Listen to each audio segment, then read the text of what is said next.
Plantar fasciitis.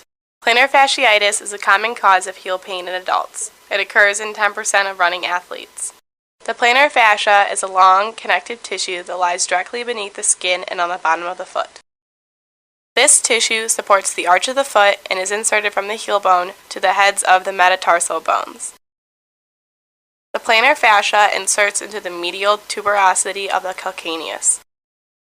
The Achilles tendon inserts into the posterior aspect of the calcaneus. The plantar fascia is formed by three bands: the medial band, the central band, and the lateral band.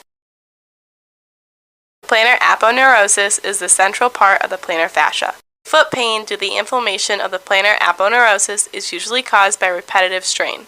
As a person walks, the plantar fascia ligament stretches when the foot hits the ground. This ligament is a dynamic stabilizer of the arch of the foot. If the plantar fascial ligament is forced to stretch excessively or abnormally, damage to the fascial tissue may occur. Pain symptoms will intensify with prolonged exercise or standing, especially with the first steps. Stretching exercises or walking often help in the relieving of the pain.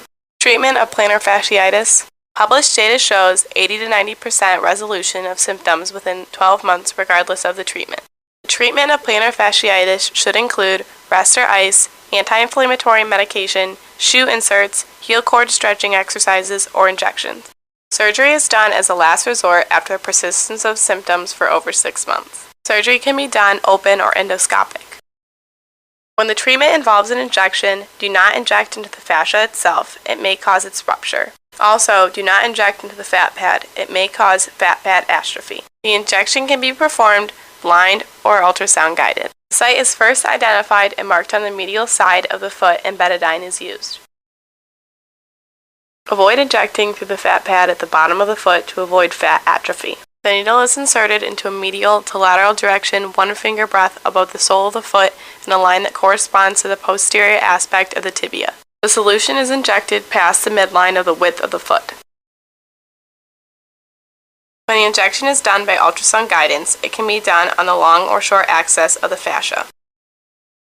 In the long axis technique, the fascia can be injected proximally or distally. In the short axis of the fascia, the injection is done by the medial approach. Inject deep or superficial to the fascia, and use needling with platelet injection. All my videos and this video is for educational purposes only.